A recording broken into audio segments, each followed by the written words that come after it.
These are the Jupiter files for Monday, August 15th. Just verified the date. Screen up there. It's very handy. My name is Brian Lunduke.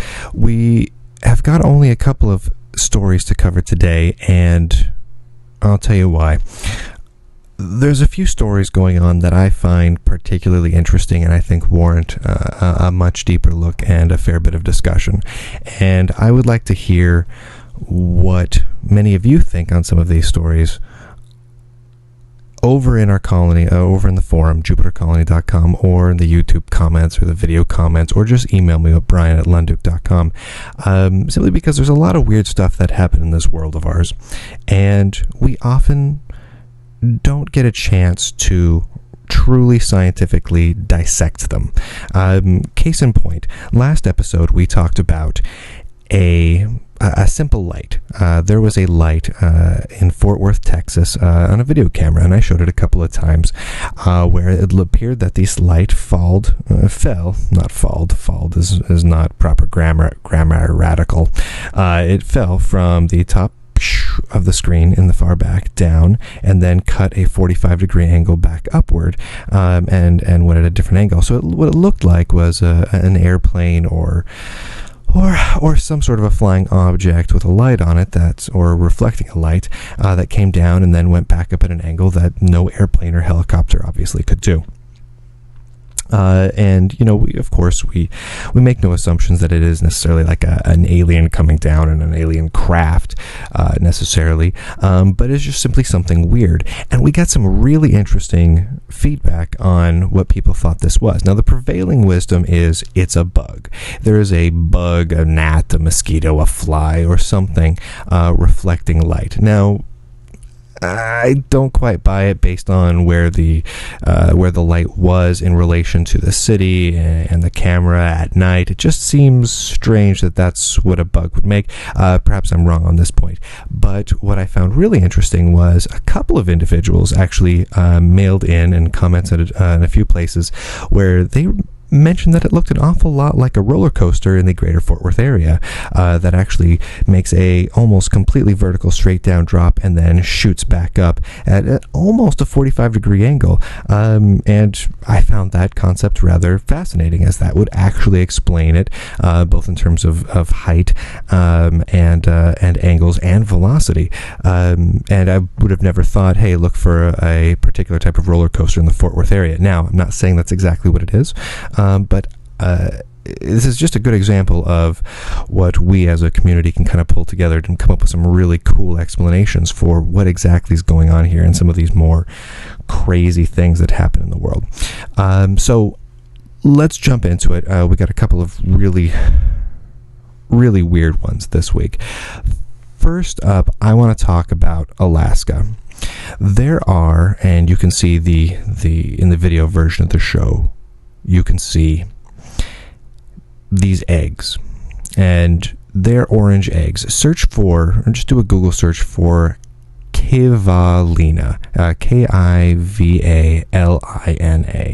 It is a town in Alaska, a very, very small town, where the residents simply woke up, and this orange goo was everywhere.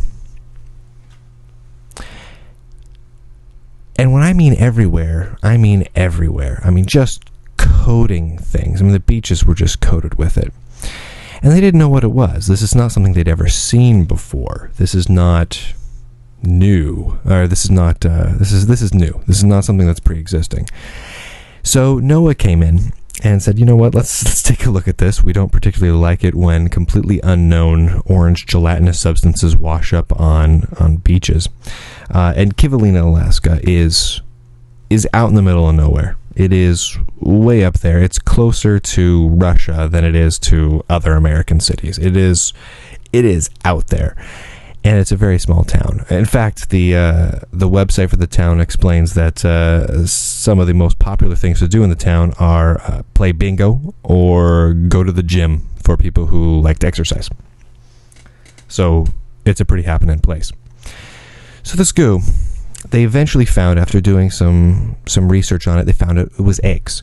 This is actually eggs. Now, problem is, it's yet to be identified of what the heck kind of eggs it is. It's some sort of a crustacean, it's believed, but what kind of crustacean, what kind of species it is, they don't know yet. They're still working on that, and that in and of itself is weird. To have your beaches coated with an previously unseen orange goo that turns out to be small, tiny little eggs of a crustacean that you didn't even know you had is weird. What's even weirder is that it actually appeared in places where it does not make sense for it to appear. It didn't simply wash up on the beach. Now, so it washed up on the beach, and the next day it rained. And then that day, residents found this orange goo floating on the top of rain buckets and also on a rooftop, which means it was airborne. This orange goo, it wasn't necessarily flying through the air, but something picked it up. Maybe some strong winds. Maybe it was up in the clouds, and then the clouds rained orange goo on this town. Either way, not terribly cool. If I woke up and there was orange goo all over my roof, I would freak out. I would lose it, and I would have to find out what that was. I could not let that stand where I just simply would have an unknown orange gelatinous substance sitting on my roof. Whether or not it's eggs, I'd have to know what kind of eggs, because that's pretty intense creepy. But if anyone out there has any information about what these might be, definitely hop on into the colony and let's talk about it a little bit, just because it's quite strange. All right, shifting focus a little bit. One of the cool things going on in the world is that many governments are opening up their documentation about unidentified flying objects and about extraterrestrial phenomenon and research therein. Australia's been opening some things up. The Ministry of Defense in Great Britain has been opening things up. And just this last week, in fact, on August 9th, the Ministry of Defense in Britain has opened up a whole bunch of additional documents. And these documents are really, papers written by people discussing UFOs, image experts discussing particular photos, documents on the threat of near-Earth objects, those sorts of things. But it's very interesting to see governments actually opening these sorts of things up. I wish the United States government would kind of take the lead here, but so far we're not. But there are some governments that are opening these documents up, and I think it's quite cool. If you do a search for the Ministry of Defense UFO documents, you'll begin to find stuff. Specifically, do a search for August 9th, 2011, and you'll begin to find the specific documents in question. It's definitely very interesting. The problem is it's a lot of documentation. It's a lot to sift through, and it's more than any one person can just sit down and just devour in a single reading. It's something that we as a community kind of all have to kind of bit by bit pick through with each individual's particular areas of expertise, and hopefully we start seeing things that are potentially important. All right. So I want to move over to something that is both old school in the UFO community and somewhat timely. Now, a long time ago, and by a long time ago, I mean a long time ago. We're talking, World War II time frame here. Okay, not that long ago. There's still people alive that were around back then. But just the same, in the grand scheme of things, it's, more than 10 years ago is a long time ago. So back during World War II, there was supposedly a project called the Bell. Now, there does not exist a great deal of documentation on this subject. There have been some TV shows that have talked about it. I think Ancient Aliens talked about it in one of their earlier episodes, and I also think the Sci-Fi Channel talked about it a little bit in some sort of a program they did a couple of years back. But there's really not a lot of real hardcore documentation about this bell. The gist of it is this. It is an acorn-look shaped device. I don't have the details in front of me, but I believe it was, it was a big acorn-shaped device. It was 9 feet wide and 12 to 15 feet tall. So it looked like a large bell or acorn. So they called it the bell, or in German, die Glock. Now, what exactly this did is debatable. It's also debatable whether or not this thing existed anyway. It didn't really come out until long after World War II ended, and it's very secondhand knowledge. It's one of those situations where the primary information we have on the topic is from a guy who says that he was allowed to transcribe some documents that talked about it. But that's about it. We don't really have, a huge quantity of photographic evidence. We don't have a lot more information really to go on based on that. However, theoretically, this bell disappeared. The idea is that it went away at the end of World War II. The Germans were losing, and the bell went away. Perhaps this object was a craft and it took off. Perhaps it was destroyed. Perhaps some people think it was a time machine. There's a lot of theories out there about this thing, and it's actually kind of fascinating reading. Again, though, not a ton of hardcore evidence about any of it. However, 46 years ago, in Kecksburg, Pennsylvania, there were reports of an object crashing into the woods just outside of this town. Now, Kecksburg, Pennsylvania is a very tiny little town. I don't have it up in front of me, but we're talking tiny town. Not even like a 5,000 person town. It's a tiny town. It's this little tiny town in Pennsylvania. And the object made a ton of noise. It made a ton of noise. Lots and lots of people saw this thing across 6 states and Ontario, Canada. It streaked over Detroit and Windsor. It made a ton of noise, creating sonic booms throughout western Pennsylvania. A lot of people saw this thing, and supposedly even dropped chunks of metal as it was streaming across the sky, and then came to land in Kecksburg, Pennsylvania. Now, when it landed, excuse me for a moment, I just sneezed. Now, when it landed in Kecksburg, Pennsylvania, this object, the report is that the Army rushed in. The Army rushed in and basically cordoned the place off.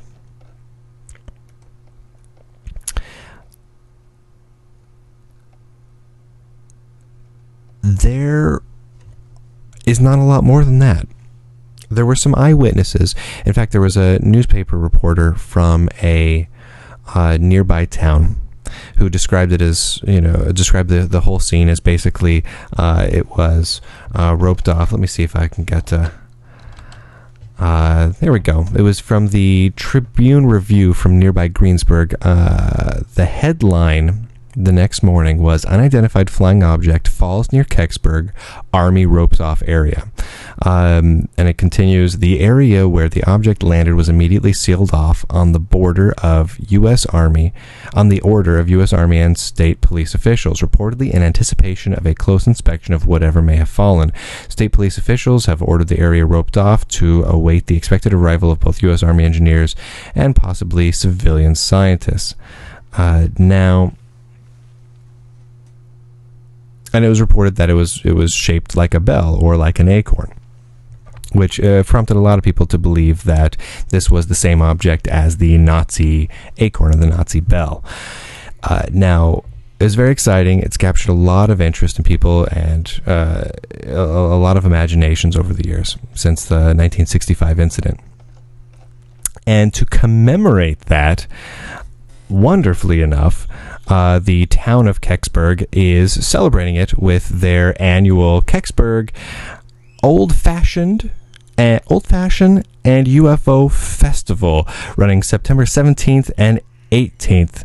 of this year, 2011, and it's kicking off on Saturday, the September 17th, with a parade and just a ton of random things that they're having going on there in Kecksburg, Pennsylvania, including a UFO dog eat-off contest, UFO Bigfoot discussions. They're having a parade and all sorts of random stuff. Here's video from the 2008 parade, just to give you guys an idea of how small this community is. Here is the parade from 2008, and just to give you an idea here, this is the parade. You can see just a couple of people hanging out, old fire trucks and whatnot moving along. So it's very cool that they have this old town is doing a cool little event like this. So if you're around the Kecksburg, Pennsylvania area, this actually could be a lot of fun to go check out, hang out with some UFO enthusiasts that are undoubtedly going to be there, which is pretty groovy overall. Okay, I'm going to move past that. I just bring that up because it's kind of groovy, and honestly, hey, if it was probably within like a couple hour drive of where I live out here in Western Washington, I'd probably go just for the UFO dog eating contest, which I don't even know what that means. I'm assuming they do something weird to the hot dogs. Maybe they're green hot dogs, maybe they're hot dogs with way too much relish. I don't know what they're doing, but it's probably a lot of fun. All right, now this is some news that many of you may have already seen, and this is not an unidentified flying object. In fact, there's nothing really debatable here at all. In fact, this is just straight up news and science, but it definitely qualifies under what we talk about here on the show. The Pentagon's Falcon HTV-2, the Hypersonic Technology Vehicle 2, has crash landed. Now, here's what this is, and go ahead and take a look at this here. Let me bring this up here. This is a awesome shaped craft, but the idea here is this. This is a flying craft that we made here in the United States that can fly at up to Mach 20, which is 13 roughly 1,000 miles per hour. 13,000 miles per hour in a triangular shaped craft. That means it could make it around the Earth going the longest way possible, like literally going around the fat equator of the Earth, spinning around, going around it, going the longest way possible. The diameter of the Earth is what, 24,000 miles, something along those lines. So it means it could make it around the Earth in less than 2 hours. The whole thing. 13,000 miles per hour. I can't even comprehend that. So that's awesome. But why I bring this up is this. Twofold. One, is astounding that we can create objects like this. A lot of times when we see video of unidentified flying objects, they're moving at what would seem to be far too fast a speed to be possibly even real. We see them many times as just a quick blip of light flashing across a video camera. The problem is this makes it very hard to validate what the heck it might even be. If you have something traveling at 13,000 miles per hour and you have a video camera set up, even a great high frame rate, let's say you've got a cool 1080p camera mounted, it's a perfect conditions, it's daylight out, there's no clouds in the sky, there's a couple of mountains in the background so you can give you good depth perception and good, you can kind of judge relative speed easily of whatever's moving in front of it. If something travels past you at 13,000 miles per hour, you're not going to see that for very many frames at all. And so seeing it is going to be not only incredibly blurry, but just a quick flash. Now, this is what we've accomplished. We as a human race have accomplished the ability to go 13,000 miles per hour. Now, granted, this particular attempt actually crashed, but it did go fast. It went really fast before they lost contact with it and it crashed into the ocean. But we can go that fast. And I'm sure over the coming years they'll get better at this and they'll perfect it, and they'll be able to control these sorts of vehicles much better.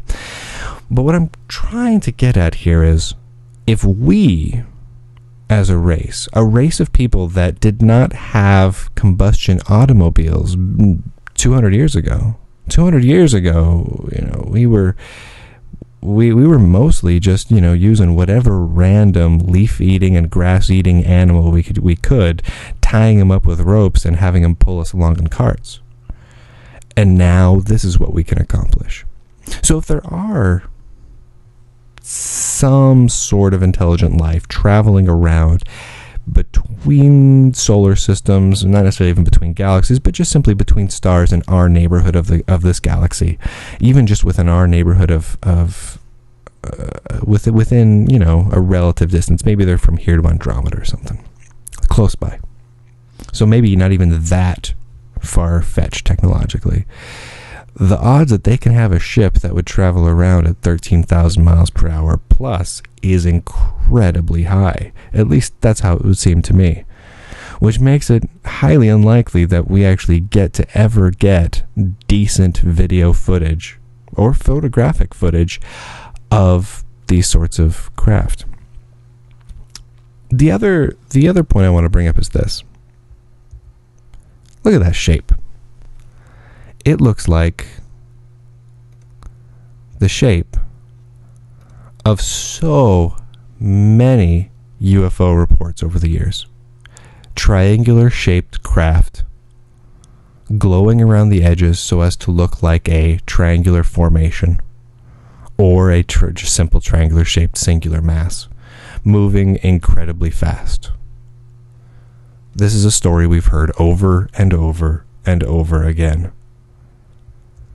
Now, whether that means that what we are seeing now is simply the culmination of 50 plus years of research where people have been seeing the failed triangular shaped craft attempts or successful ones that we just haven't known about by the US government, Canadian government, Russian government, British government, etc., or that it simply is us going the logical next step, creating a craft that is properly aerodynamic. Maybe this is the right shape craft to create, and another alien race who has been here and we've seen flying around the sky in little triangles has come to that same conclusion.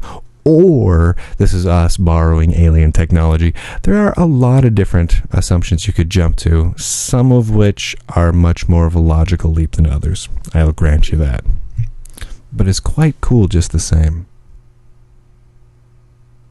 I look at pictures like this and it's quite awesome. If I didn't know this was happening, if I saw a triangular object like this, look at this again. If I saw an object looking like this up in the sky that wasn't yet at full speed, it was just really getting going. I know this particular vehicle is rocket launched and it really kicks up the speed quite quickly. But, let's say the US government creates a vehicle that looks like this and flies it over Seattle, Washington, or New York City, somewhere visible to a lot of people. And it hasn't really kicked up to full speed yet, and it's nighttime. And you look up and you see a small triangular formation style craft. It's going pretty darn fast, but you don't hear anything. And then bam! It shoots up to crazy, crazy speeds. It just shoots off out of sight. That would leave me with a hell of a lot of questions. And my first assumption would be, holy crap, what did I just see? Now, I don't like to jump to conclusions. I'm not the kind of guy that looks up, sees a light going through the sky and thinks that's definitely from Mars and definitely is being piloted by little gray men with giant purple eyes. That's just not where I jump to. I'd love to think that. I'd love to think that. I'd love to think that there are aliens out there and they're flying a craft around that looks like that. But if I simply saw it something so amazing, so alien looking, that's probably where my mind would go. Now, I'd have to follow that up to figure out exactly what's going on, but that's probably where my mind would go. And I'm curious to know what you guys think. Do you think that this sort of craft has been being prototyped, or similar crafts have been being prototyped for the last 50 plus years, where we've seen the bulk of the triangular craft sightings, which, by the way, triangular craft sightings have been going on for a long time, actually thousands of years. But the bulk of these UFO sightings, of course, and the bulk of the triangular sightings have been over the last 50, 60 years. Has it just simply been that? Now, of course, we can always point to things like the SR-71 Blackbird and the various stealth bombers and the like, who have somewhat similar shapes, but not quite. So perhaps that is the bulk of the unidentified flying objects that have been sighted. I don't know. I'd love to hear what you guys think. I'd absolutely love to hear what you guys think. And again, over at jupitercolony.com, that's the forum. That's the best place for it, because if you put your thoughts in there, and then people can comment on it, and then it's just like one solid place. A lot of people like to comment over in the YouTube comment section. You can find this video over at youtube.com/JupiterBroadcasting. The only problem with that is then you're just commenting with the YouTube side of things. And then people who comment in the forum are being left out of your totally awesome discussions. So let's consolidate a little bit. People also like to comment over at JupiterBroadcasting.com. You can comment into the videos in there. Perhaps this is our failings at Jupiter Broadcasting. We provide you with too many options. Too much good stuff, as some are wont to say. But let's just kind of consolidate everything over at jupitercolony.com for as many of the discussions as you can. It just makes it a whole lot cooler. One final tidbit I would like to throw out there. And I'm just gonna put this out there because I can. I wrote a comic book. It's called Roadside Hank and the Aliens. It is a black and white, very hardcore comic book. And I like it very much. It is an adventure tale about a man whose girlfriend gets abducted by the aliens from Zaxxon 5, which I love the name of. Hence why I named them the Zaxxon 5. They're the Zaxxonians, after all. And he goes on an adventure to rescue her with his trusty companion, his dog Arnie, at his side. It is a fun story. It's a comic book. I'm selling it over my website, lunduke.com, LUNDUKE.com. You can buy it for $3.99. I'm selling it for. You can pick up the digital copy in PDF or CBZ format. We're going to have some physical issues up at Amazon.com, hopefully soon. And I just had to throw that out there because I like to promote myself. And that's the name of the game. You know what I'm saying? The name of the game. By the way, you can tune in next week. If you're here next week on Monday, you'll see another show. It's going to be a lot like this one, probably with less orange goo.